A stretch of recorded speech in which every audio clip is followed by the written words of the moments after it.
পৃথিবীতে যখন আসলে তখন তোমার অবস্থাটা কি ছিল? ক্ষুধার যন্ত্রণায় যদি মরেও যেতে, কান্দা ছাড়া ভাষা নাই। ভাষা আছে? কোন হুঁশ ছিল আমাদের? কোন জ্ঞান ছিল? আল্লাহ রাব্বুল আলামিন বলেন, আল্লাহু আখরাজাকুম মিন বুতুনি উম্মাহাতিকুম লা তা'লামুনা শাইআ।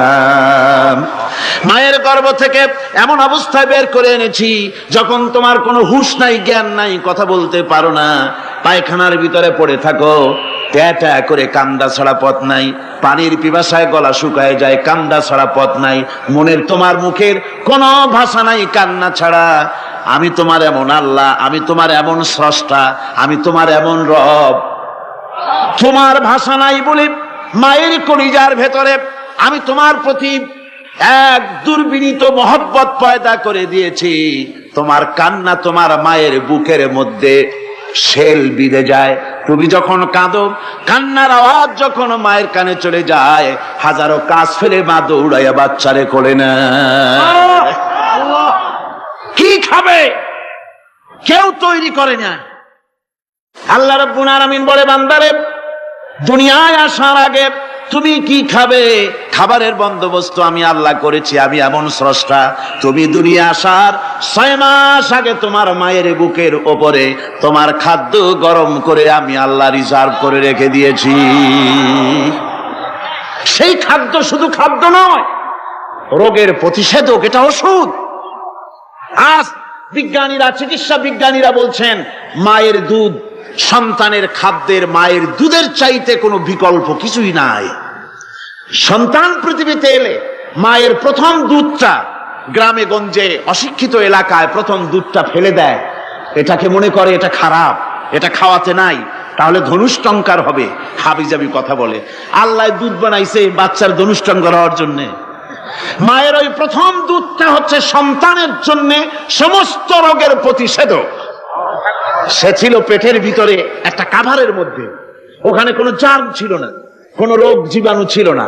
ও পৃথিবীতে এসেছে যেখানে অক্সিজেনের ভেতরে জার্ম রয়েছে, বাতাসের ভিতরে জার্ম রয়েছে, যার পরিবেশটা খারাপ হয়ে আছে।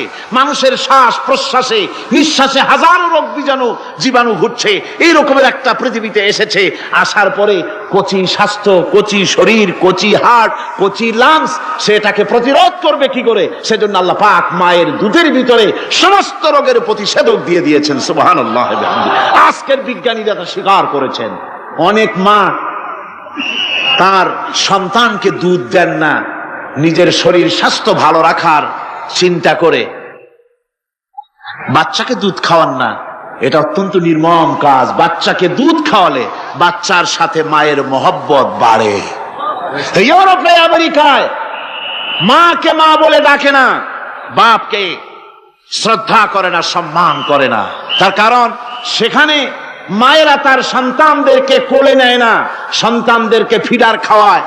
আর আমি নিজের চোখে দেখেছি, মায়েরা ইউরোপে, আমেরিকায় যখন শপিং এ আসে, তখন রাস্তায় যখন আসে, তখন ওই পুশ চেয়ার গুলিতে বাচ্চাকে শোয়াইয়া বাচ্চা এভাবে পুশ চেয়ারে করে ঠেলে নিয়ে যায়, আর কুত্তার বাচ্চাগুলি কোলে করে ঘুরে বেড়ায়।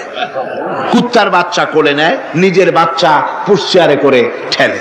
সেই জন্য মায়ের প্রতি সন্তানের মহব্বত হয় না, সন্তানেরও মায়ের প্রতি কোনো শ্রদ্ধা জাগে না। আল্লাহর কি ব্যবস্থা! মায়ের কলিজার মধ্যে মহব্বত পয়দা করে দিয়েছেন আল্লাহ পাক। মায়ের বুকের দুধের ভিতরে আল্লাহ রাব্বুল আলামিন, আল্লাহ পাক বলছেন, আমি মানুষ সৃষ্টি করেছি আর তার সমস্ত প্রয়োজন মিটিয়েছি, তার খাবারের সব প্রয়োজন মিটিয়ে দিয়েছি। দুধটাকে ঘন করি নাই, হজম করতে পারবে না বলে ওই দুধটা সামান্য পাতলা করে দিয়েছি, ওর ভিতরে সামান্য মিষ্টি দিয়েছি। দুধের বোটার ভিতরে একটা ছিদ্র দিলে, চোষা মারলে পরে অনেকগুলি দুধ বেরিয়ে এসে গলাটা আটকে যেত, তোমার কচি কণ্ঠ গলা আটকে যেত, শ্বাস করতে পারতে না। এজন্য মায়ের স্তনের বোটার ভিতরে সূক্ষ্ম সূক্ষ্ম 32টা ছিদ্র করে আস্তে করে দুধ বার করে তোমার জীবন আমি বাঁচাইছি। খালাকাল ইনসান, মানুষ সৃষ্টি করেছি আমি আল্লাহ পাক। সুতরাং যে আল্লাহ পাক এ মানুষ সৃষ্টি করলেন আর মায়ের কলিজার ভিতরে মোহব্বত পয়দা করে দিলেন, সে আল্লাহ পাক বলছেন খবরদার ওই মাকেও যেন আবার ভুলে যেও না, মাকে সম্মান করে করো, মা বাপকে মোহব্বত করো, তাদেরকে শ্রদ্ধা করো, বউ পাইয়া সুন্দরী স্ত্রী পেয়ে মায়ের কথা ভুলে যেও না। অনেক সাহেব আছে মায়ের কথা ভুলে যায়, স্ত্রীর কথা অনুযায়ী মায়ের উপর অত্যাচার করে, এরকমও বহুত আছে। আল্লাহ পাক বলছেন শোনো, وَقَضَى رَبُّكَ أَلَّا تَعْبُدُوا إِلَّا إِيَّاهُ وَبِالْوَالِدَيْنِ إِحْسَانًا। তোমার প্রভুর পক্ষ থেকে ফয়সালা হয়েছে, চূড়ান্ত সিদ্ধান্ত হয়ে গিয়েছে, আমি আল্লাহর ইবাদতের পর তোমার মা বাপের ইহসান করবে, খেদমত করবে, তাদের জন্য উপকার করবে, তাদেরকে ভালোবাসবে। আল্লাহ রাব্বুল আলামিন বলেন মা বাবার সঙ্গে কেমনে কথা বলবে, তাদের সাথে কিভাবে আচরণ করবে, আল্লাহ তাও শিখিয়ে দিয়েছেন। আল্লাহ পাক বলেন ওয়ালা তাকুল লাহুমা ওয়া কুল লাহুমা কাওলান কারীমা। মা বাবার সাথে সম্মানজনক কথা বলো, ওয়া কুল লাহুমা কাওলান কারীমা, সম্মানজনক কথা বলো, মাথায় ঝাঁকি দিয়ে রাগ করে চোখ মোটা করে কথা বলো না। তুমি সন্তান, তোমার জন্য সবচাইতে বড় পীর তোমার আব্বা তোমার আম্মা, ঠিক কিনা কন? ছেলের জন্য, মেয়ের জন্য, সন্তানের জন্য সবচাইতে বড় পীর কে? বাপ মা। এটা ভালো করে মনে রাখতে হবে। আপনার মৌলানা সাহেবদের দোয়া, পীর সাহেবদের দোয়া কবুল হতেও পারে, নাও হতে পারে, 50-50 সম্ভাবনাও আছে, আবার সম্ভাবনা নাই। কিন্তু মা বাবের দোয়া কবুল হবে 100% সিউরিটি রয়েছে।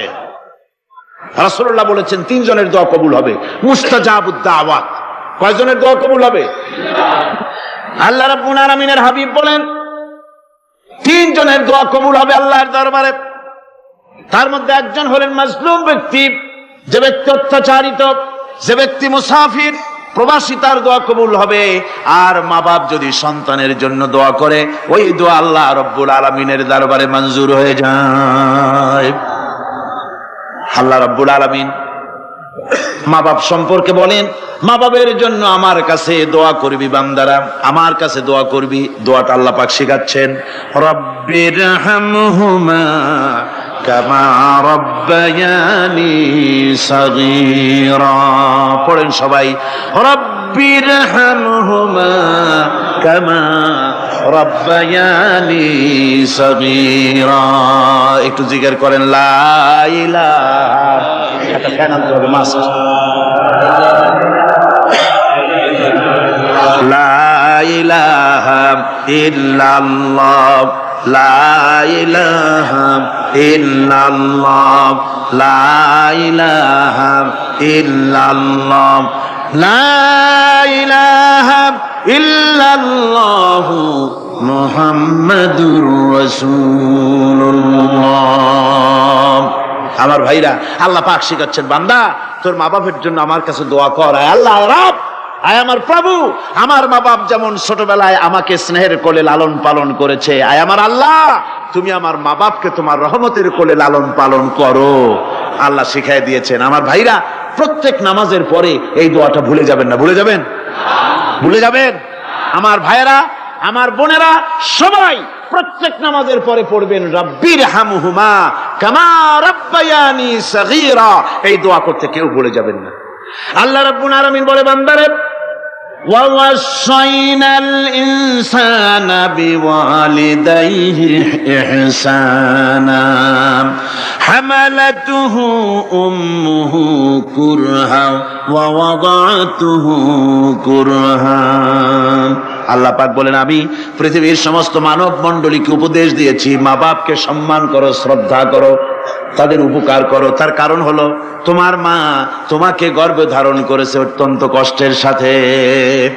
আল্লাহ বলতেছেন, মা তোমাকে গর্ভ ধারণ করেছে অত্যন্ত কষ্টের সাথে, এরপরে তোমাকে ডেলিভারি করেছেন অত্যন্ত কষ্টের সাথে, তোমাকে ডেলিভারি করেছেন।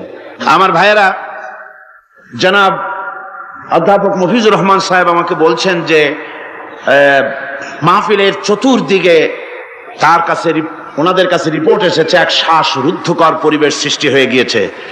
মহিলাদের ভেতরে 3 জন নাকি সেন্সলেস হয়ে পড়েছেন, এত প্রচন্ড ভিড় হয়েছে সেখানে। আমি আপনারা দোয়া করুন আল্লাহ যেন এই মাহফিলকে সুন্দর রূপে পরিচালিত করে দেন, রহমতের হাওয়া যেন বহায় দেন। জোরে কোন আমিন, আরো জোরে কোন আমিন। আমি দেখতে পাচ্ছি আপনারা ঠাসাঠাসি করে বসেছেন, তারপরেও আল্লাহ পাক কোরআন শরীফে বলেছেন তোমরা যদি অপর ভাইকে একটু জায়গা করে দাও, নিজের জায়গা কম করে, আল্লাহ বেহেশতের মধ্যে তোমার জায়গা বাড়াই দিবেন। আল্লাহ পাক কোরআন শরীফে বলেছেন। আমি সমস্ত মুসলমান একজনও দাঁড়াবেন না, এক বান্দা দাঁড়াবেন না। বসা অবস্থায় আপনারা সামনের দিকে চেপে আসেন। এই মঞ্চের দিকে বসা অবস্থায় সমস্ত মানুষ নড়ে চড়ে বসেন, হরকতে বরকত হবে, নড়ে চড়ে বসেন। আর এই ফাঁকে দাঁড়াবেন না, খবরদার। বসা অবস্থায় মঞ্চের দিকে চেপে আসেন আর জোরে সোরে মহব্বতের সাথে জিকির করেন লা ইলাহা ইল্লাল্লাহ। গভীর রাত্রে মানুষ সব ঘুমায় যায়, গর্ভবতী মা ঘুমাতে পারে না, সন্তান পেটের ভিতরে, হাঁটু দিয়া গুতা মেরেছে, পা দিয়া লাথি মেরেছে। মা চরম শীতের রাত্রে, প্রচন্ড শীতের রাতে গায়ের লেপটা সরায় দিয়া মা একবার দাঁড়ায় আর একবার বসে, একবার দেওয়ালের সাথে হেলান দিয়া দাঁড়ায়, কষ্ট করে রাতটারে কাটায় দেয়। আবার সারাদিন সংসারের জন্য কাজ করেছেন, রান্না বান্না করেছেন মা, সকলকে খাওয়াইয়া মা শেষের দিকে খেতে গেছেন। যখন নিজে খেতে গেলেন, খাবারের ক্ষুধা নিয়ে, পেট ক্ষুধা নিয়ে খেতে বসেছেন, পেটের ভিতরে সন্তান লাথি মেরেছে, পেটের মধ্যে ঘুষা মেরেছে, হাঁটু দিয়া গুতা মেরেছে, ভরা পেটে, পেটের ভিতরে সন্তান গুতা মারলো হাঁটু দিয়া, মাথা দিয়া। মা ক্ষুধা রয়েছে, পেটে খেতে পারলেন না, বেদনা শুরু হয়েছে। খাবারের থালাটা ঠেলে দিয়ে মা দাঁড়ালেন, বসলেন, চোখের পানি ফেললেন।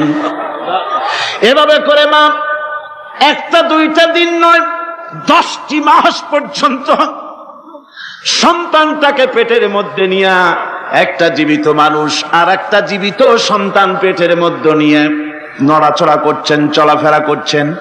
কিতাবের মধ্যে এসেছে রাতের বেলায় মা যে ঘুমাতে পারেন না সন্তানের নড়াচড়ার কারণে, রাতভর ইবাদত করলে যত সওয়াব পাওয়া যেত আল্লাহ ওই সওয়াব মায়ের আমলনামায় লিখে দেন। সন্তান পেটে থাকার কারণে খেতে পারে না, পেট ভরে, ক্ষুধায় কষ্ট পায় মা।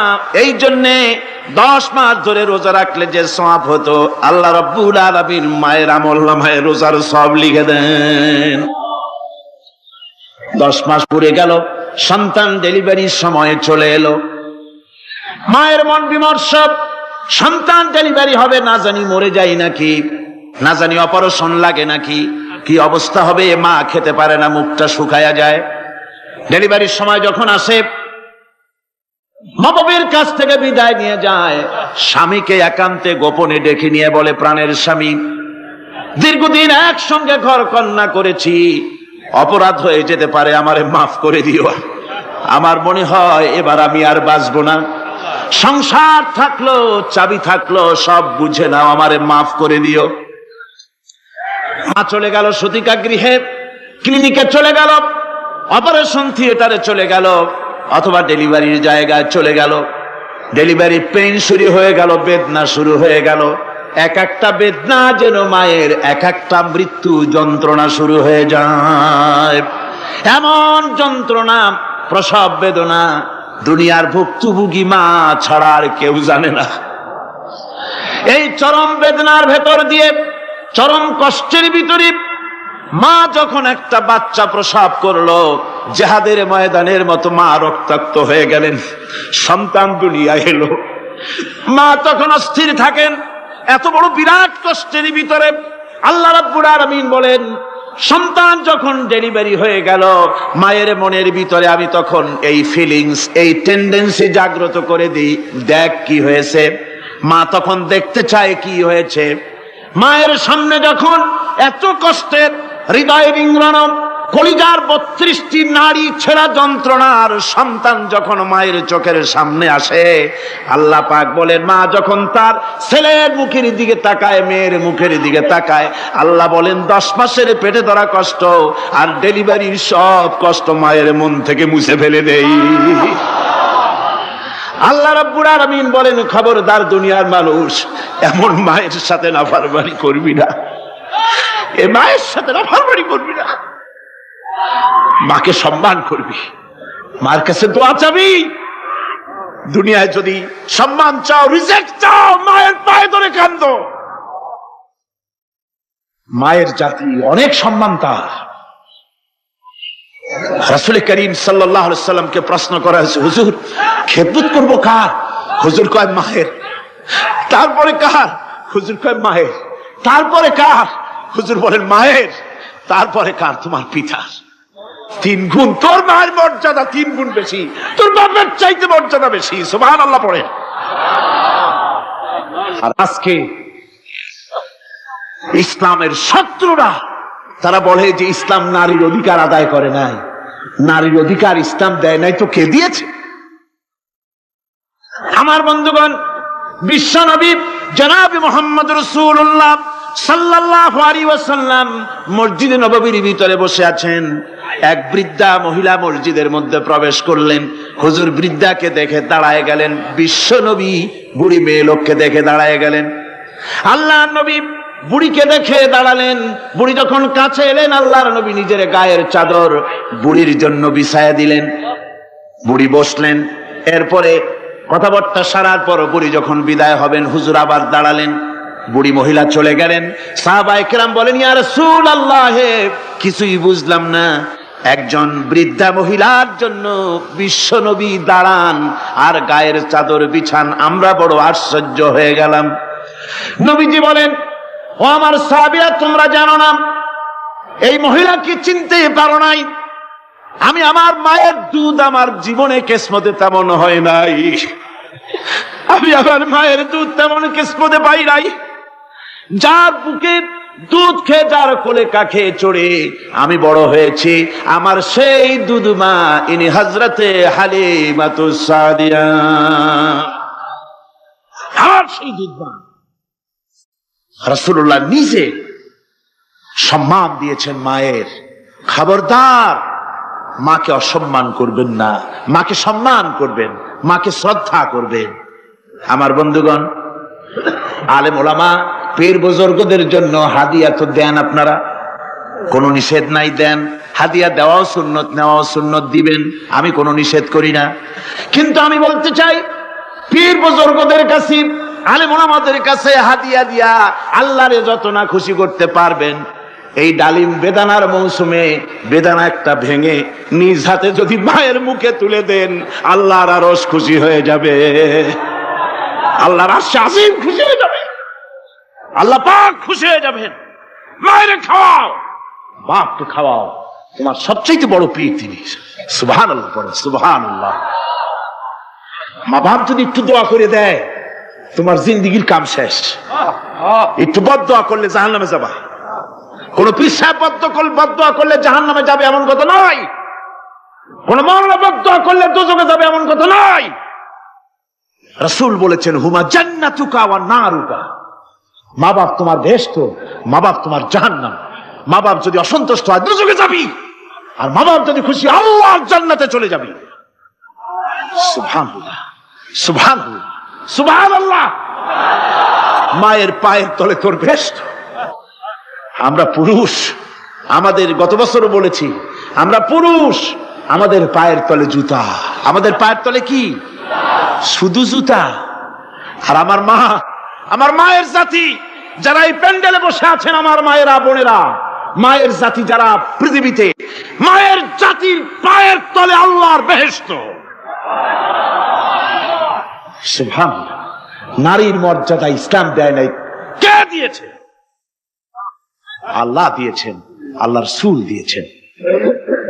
আমার বন্ধুগণ, হযরত বাইজিদ বুস্তামি, ছোট্ট বাচ্চা ছেলে, গভীর রাত্রে মা অসুস্থ, পানির পিপাসায় জেগে উঠেছেন। বাবারে পিপাসায় শেষ হয়ে গেলাম, পানি দাও। ছেলে ঘরের ভিতরে পানি না পেয়ে বাইরে দৌড়াদৌড়ি করলেন। অনেক দূর থেকে পানি নিয়ে এসে দেখেন মা ঘুমায় গেছেন। পানি নিয়ে দাঁড়ানো পৌষ মাস, মাঘ মাসের শীতের রাত, ফজরের সময় মায়ের ঘুম ভেঙে গেল। তাকিয়ে দেখেন বাইজিদ দাঁড়ানো, হাতে পানি থরথর করে কাঁপছে। জিজ্ঞাসা করে, বাইজিদ তুমি দাঁড়ানো কেন?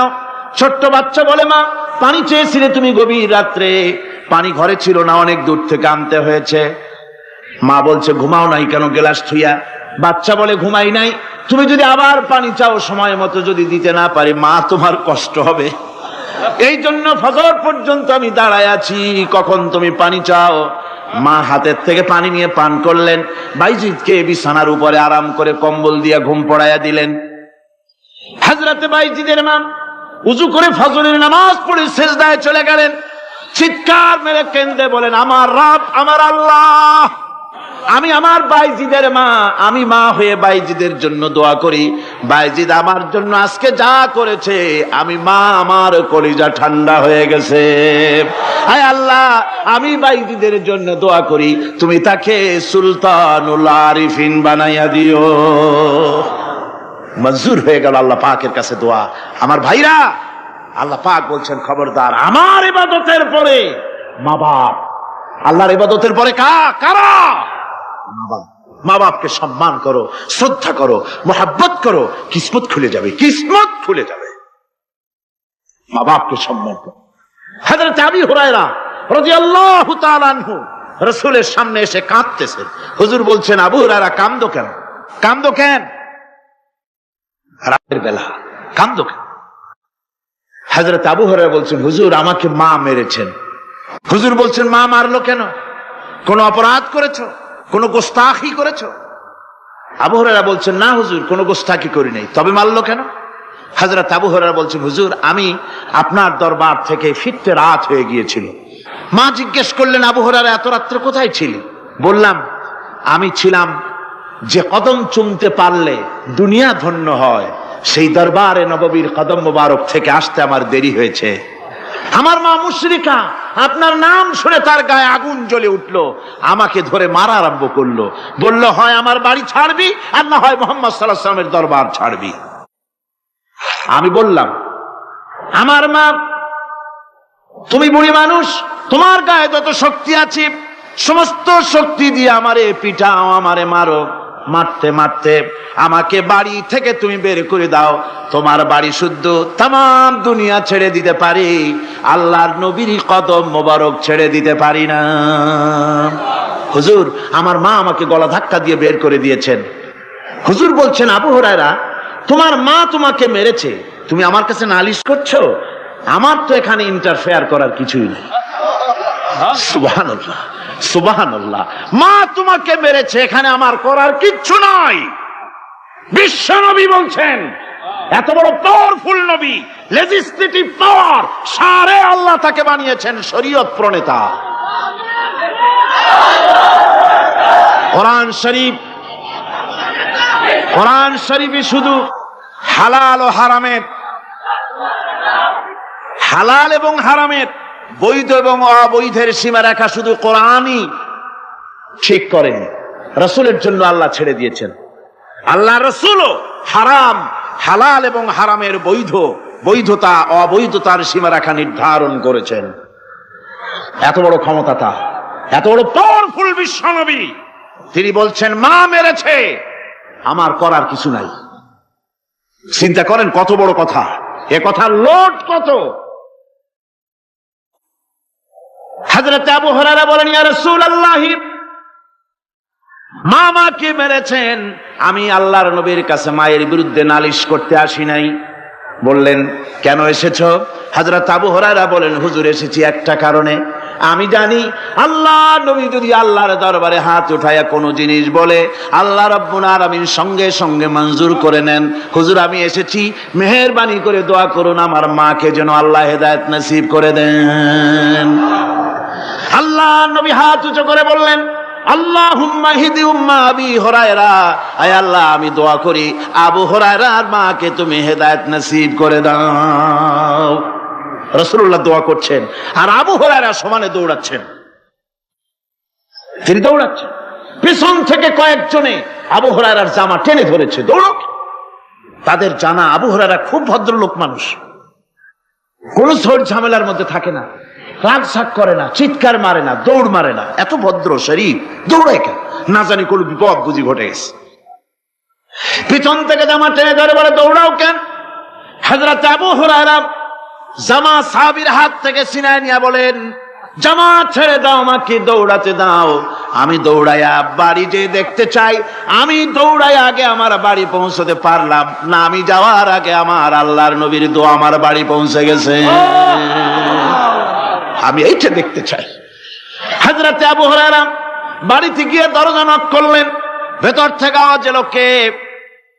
হযরত আবু হুরায়রা বলেন, মা, আমি তোমার আবু হুরায়রা ফিরে এসেছি। মা বলছেন, বাবা অপেক্ষা করো, দরজা খুলতেছি। হযরত আবু হুরায়রা বলেন, মায়ের গলার আওয়াজের ভিতরে শিরকিয়াতের কর্কশতা পেলাম না, মায়ের গলার আওয়াজের ভিতরে তাওহীদের গন্ধ পেলাম। আমার মনে হলো তীর নিক্ষিপ্ত তীর তার নিশানায় পৌঁছে গেছে। কিছুক্ষণ পর মা আমার বেরিয়ে এলেন, মাথা থেকে চুলের থেকে বুড়ি মানুষ, সাদা চুলের ভিতর থেকে পানি পড়তেছে। মা বলল, বাবারে, তোমারে মারার পর আমি বড় অনুতপ্ত হয়েছি, অনুশোচনা করেছি, আমি গোসল করেছি, মনে মনে ভাবলাম আমার ছেলে তো কোনো খারাপ জায়গায় যায় নাই, কেন তারে মারলাম? আমি বড় লজ্জায় পড়েছি তোমারে মেরে। ও আমার আবু হুরায়রা, আমি গোসল করেছি, পবিত্র হয়ে গেছি, জলদি করে আমাকে নিয়ে চলো বিশ্ব নবী জনাবে মুহাম্মদুর রাসূলুল্লাহর দরবারে।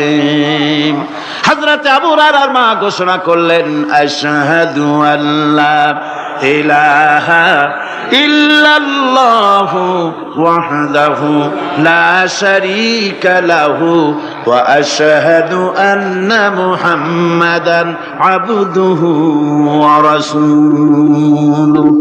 আমার ভাইরা, মা বাপ সবচেয়ে সম্মানের জিনিস। আল্লাহর ইবাদতের পরই মা বাপের খেদমত করতে হবে। আল্লাহ পাক বলছেন, বান্দারে দেখ, মায়ের পেট থেকে আনলাম, মায়ের বুকের মধ্যে মহব্বত পয়দা করলাম, এত মহব্বত দিলাম তোর উপরে,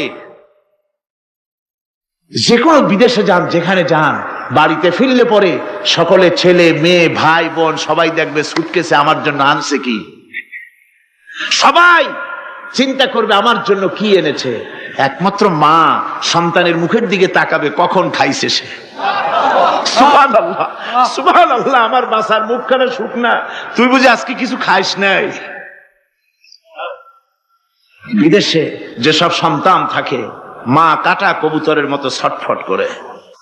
আমার ছোটবেলার কথা আমি দেখেছি, সরসিরা মাদ্রাসায় পড়তাম, আব্বা টাকা দিতেন মাদ্রাসায় যাওয়ার সময়, আবার মা আবার মুরগির ডিম বিক্রি করা, বিভিন্ন জিনিস বিক্রি করা বা বাজার করা পয়সা, উদ্বৃত্ত কিছু পয়সা আব্বার অজান্তে আমার হাতের মুঠার মধ্যে দিয়ে দিতেন। যখন মাদ্রাসার দিকে রওনা হয়েছি, পর্দার আড়াল থেকে দরজা থেকে দেখতাম, যতক্ষণ তাকায় দেখতেছি চোখ থেকে পানি দরদর করে পড়তেছে। সুবহানাল্লাহ, মা কি জিনিস! আল্লাহ আল্লাহ আল্লাহ। বিদেশে যদি কারো সন্তান মারা যায়, সবার জানার আগে কবি বলতেছেন, বিদেশে বিরাজ্যে যার পুত্র মারা যায়, পশু পক্ষী না জানিতে আগে জানে মায়। মায়ের কলিজার তারে টান লেগে যায়, মা বুঝতে পারে আমার সন্তানটা নাই। আহারে মা! আমার বন্ধুগণ, মা যার বেঁচে আছে বেয়াদবি করেছেন, পাও ধরে মাপ নিয়ে নেবেন, পাও ধরে মাপ নিয়ে নেবেন। মা তো পাও ধরে দেখবেন মাফ করে দিবে। সুবহানাল্লাহ, সুবহানাল্লাহ, কত দরদ তার বুকের মধ্যে। আর মা বাপকে সম্মান করবেন। যাক, এই বিষয়ের উপরে আমি আর যেতে চাই না, শুধু আমি আপনাদের বললাম, এই বিশাল জনতাকে বললাম, সবচাইতে বড় পীর আপনার জন্য আপনার মা বাপ। সবচাইতে বড় পীর কে? মা বাপ। সন্তুষ্ট করেন, রুজিতে অভাব ঘটবে না, কোন মাজারে গিয়ে সেজদা দেওয়া লাগবে না, আল্লাহর কসম, মাজারে যাই চাওয়া লাগবে না। মা বাপকে খেদমত করেন, মা বাপকে খুশি করেন, মা বাপকে খাওয়ান, হাদিয়া দেন, মা বাপ খুশি, রুজিতে বরকত হবে, ব্যবসায় বরকত হবে, ঋণগ্রস্ত থাকবেন না, সম্মান আল্লাহ বাড়ায় দিবেন। সুবহানাল্লাহ বিহামদি, রাসূলুল্লাহর হাদিস। এই জন্য আমি অনুরোধ করব, মা বাপকে সম্মান করবেন। আল্লাহ পাক বলছে খালাকাল ইনসানা আল্লামাহুল বায়ান, আমি মানুষকে সৃষ্টি করেছি। কেমনে সৃষ্টি করলাম তা তো এতক্ষণ বললাম। এইভাবে করে মানুষ সৃষ্টি করেছি। দেখো তোমার নিজের দিকে তাকাও। ফালয়ানজুরিল ইনসানু মিম্মা খুলিক, কিভাবে মানুষ তোমাকে সৃষ্টি করা হলো একবার তাকায় দেখো, তোমার শরীরের দিকে একটু তাকায় দেখো তো কেমনে আমি বানাইলাম, কিভাবে তৈরি করলাম লক্ষ্য করো। এই যে মাথা, এই মাথাটার ভিতরে আছে কি? মগজ, ব্রেইন। বিজ্ঞানীরা বলেছেন এতে 1000 মিলিয়ন নার্ভ সেলস আছে এর মধ্যে। 1000 মিলিয়ন নার্ভ সেল। সেল হচ্ছে CELL, সেল। সেল মানে কোষ। এই 1000 অনুভূতি কোষ, 1000 মিলিয়ন অনুভূতি কোষ রয়েছে মাথার ভেতরে। মস্তিষ্কের এসব কোষগুলি, এসব সেলগুলি, তার মধ্যে আবার আছে নার্ভ ফাইবার, অর্থাৎ সূক্ষ্ম নার্ভ সুতা সমগ্র শরীরের মধ্যে তা ছড়িয়ে দেওয়া আছে। এই সূক্ষ্ম সুতার মাধ্যমে ঘন্টায় 70 মাইল বেগে শরীরের প্রত্যেকটা অঙ্গ প্রত্যঙ্গের খবর মস্তিষ্কের মধ্যে চলে যায়। সুবহানাল্লাহ ওয়া বিহামদিহি। আপনার পায়ে যদি কাটা ফোটে, শরীরে যদি ব্যথা লাগে, ঘন্টায় 70 মাইল বেগে সূক্ষ্ম যে তারগুলি আল্লাহ দিয়েছেন, ওই তারের মাধ্যমে আপনার মাথায় চলে যায়। মস্তিষ্কে গেলে পরে তড়িৎ গতিতে সিদ্ধান্ত হয় কাটা তুলতে হবে, অথবা একটা সাপ দেখেছেন, সাপ প্রথম চোখ দিয়ে দেখলেন, চোখ, এই চোখের ভিতরে আপনার 130 মিলিয়ন লাইট রিসেপ্টর আছে, অর্থাৎ বিভিন্ন দৃশ্যকে, ছবিকে ক্যাচ করার মতো 130 মিলিয়ন লাইট রিসেপ্টর গ্রহণযোগ্য মেশিন রয়েছে চোখের ভিতরে। চোখ দিয়ে সাপ দেখলেন, চোখের ভিতরে রয়েছে আবার অসংখ্য তার। এই অসংখ্য তার ব্রেনের সঙ্গে জুড়ে দেওয়া আছে। চোখ সাপ দেখলো, 70 মাইল বেগে প্রতি ঘন্টায় এই খবর তড়িৎ প্রবাহের মতো মস্তিষ্কের ভেতরে চলে গিয়েছে। মস্তিষ্ক সঙ্গে সঙ্গে ডিসিশন দিচ্ছে, দৌড় মারো, অথবা লাঠি হাতে নাও, অথবা যে কোনো একটা পজিশন তাকে সাথে সাথে সিদ্ধান্ত দিয়ে দিচ্ছে। জোরে বলেন সুবহানাল্লাহ। এই অনুভূতি শক্তি যদি আল্লাহ পাক না দিতেন মানুষের শরীরে, পায়ের মধ্যে পাথর ঢুকলে, কাটা তো কাটা, পাথর ঢুকলেও টের পাইতাম না। আল্লাহ পাক এই ব্যবস্থা করে দিয়েছেন মস্তিষ্কের মধ্যে এতগুলি সেল, প্রত্যেকটা সেলের আলাদা আলাদা কাজ। সুখ, দুঃখ, ভালোবাসা, মোহাব্বত, আনন্দ, স্বাদ ইত্যাদি জিনিসের অনুভূতি মস্তিষ্কের ভেতর থেকেই হয়। এখানে সেগুলি রেখে দেওয়া হয়েছে। তারপরে রয়েছে এই মস্তিষ্কের ভেতরে মেমোরি, স্মৃতি শক্তি। দেখুন এই যে টেপ রেকর্ডারে ওয়াজগুলি রেকর্ড হচ্ছে, তাফসীর রেকর্ড হচ্ছে। কিছুদিন পর ওই রেকর্ডের উপরে আরেকটা কথা যদি উঠান, তাহলে প্রথম কথা থাকবে? প্রথম গান বা ওয়াজ থাকবে? নষ্ট হয়ে যাবে। কিন্তু আল্লাহ রাব্বুল আলামিন আপনার আমার মাথার ভিতরে এমন এক ফিতা দিয়ে দিয়েছেন, এমন একটা মেমোরি ফিতা দিয়েছেন, যেই ফিতার ভিতরে হাজার হাজার, লক্ষ লক্ষ, কোটি কোটি সমস্ত কথাগুলি ধরবে, আপনি মুখস্থ করতে পারবেন। আগে যা মুখস্থ করেছেন, পরে মুখস্থ করলে পরে আগেরটা মুছে যাবে না। সুবহানাল্লাহ ওয়া বিহামদিহি। কি সুন্দর করে মস্তিষ্কের ভেতরে এই মেমোরি শক্তিকে আল্লাহ পাক তৈরি করে দিয়েছেন। চিন্তা করলে মাথা নত হয়ে যাবে আল্লাহর দরবারে। আল্লাহ পাক বলছেন এই জিনিস আমি তোমার মাথার মধ্যে রেখেছি। দেখুন মানুষ কত কথা বলে, কত বই পড়ে, মানুষের মাথায় যত কথা আছে সব কথা যদি লিপিবদ্ধ হয়, ভলিউম হয়ে যাবে, যা একটা লাইব্রেরিতে ধরা সম্ভব নয়। অর্থাৎ আপনার মাথাটা হচ্ছে একটা বিশ্বকোষ, আপনার মাথাটা হচ্ছে একটা বিরাট বিশ্বজোড়া লাইব্রেরি। জোরে কোন সুবহানাল্লাহ। আপনার মাথায় যা আছে তা আপনার কোনো বিল্ডিং এর মধ্যে ধরবে না, কোনো গ্রামে, কোনো দেশের মধ্যে তা ধরবে না। এত জিনিস আপনার মাথার মধ্যে আছে, ঠিক কিনা? এরপরে আল্লাহ পাক একটা চোখ আমাদের দিলেন। আল্লাহ রাব্বুল আলামিন বলেন আলাম নাজআল লাহু আইনাইনি ওয়া লিসানান ওয়া শাফাতাইন ওয়া হাদাইনাহুন নাজদাইন। আমি কি তোমাদেরকে দুটি চক্ষু আর জিহ্বা আর তোমাদেরকে আমি কি তোমাদের দুটি চক্ষু দুটি ঠোঁট আর জিহ্বা কি আমি তোমাদের দেই নাই, যা দিয়া তোমরা দেখতে পাও, যা দিয়া তোমরা অনুভূতি মাথার ভিতরে অনুভূতি জাগে? এই যে দুটো চোখ দিলাম, সুবহানাল্লাহ সুবহানাল্লাহ বলেন। দুটি চোখ আছে বলে এই সুন্দর পৃথিবী দেখতে পাই। চোখ দুটি না থাকলে পৃথিবী অন্ধকার, মা দেখতে পাবো না, কোরআন দেখতে পাবো না, পৃথিবী দেখতে পাবো না, বাপ দেখতে পাবো না, সন্তান দেখতে পাবো না, দুনিয়াটা মিথ্যা হয়ে যাবে, ঠিক কিনা? ছোট্ট চোখ, 1 থেকে 1.5 ইঞ্চির ভিতরে এত সুন্দর দুটি ক্যামেরা, যে ক্যামেরা দিয়া দুনিয়ার সব কিছুকে ক্যাচ করা যায়, সব ক্যাচ করা যায়। বলুন তো, এমন একটা বাক্স আপনারা কেউ বানায় দিতে পারবে যে বাক্সের ভিতরে হাতি, ঘোড়া, বাঘ, ভল্লুক, ময়না, টিয়া, পাহাড়, পর্বত, নদ, নদী, কীট, পতঙ্গ, তরু, লতা, গাছপালা, গোষ্ঠী শুদ্ধা ধরবে, আরো খানিকটা জায়গা বাকি থাকবে, এরকম একটা বাক্স কেউ বানায় দিতে পারবে? পারবে। এমন একটা বাক্স পৃথিবীর কোন মিস্ত্রি বানাতে পারবে না। কিন্তু আল্লাহ রাব্বুল আলামিন আপনার আমার কপালের নিচে 1 থেকে 3 ইঞ্চির ভিতরে এমন 2টা ফিল্ম বক্স তৈরি করে দিয়েছেন, যা দিয়ে তাকাবেন আপনি কোটি কোটি মানুষ দেখবেন, পাহাড় দেখবেন, সমুদ্র দেখবেন, সূর্য দেখবেন, চন্দ্র দেখবেন। এত কিছু দেখার পরেও চোখের ভিতরে আরো খানিকটা জায়গা ফাঁকা থেকে যায়।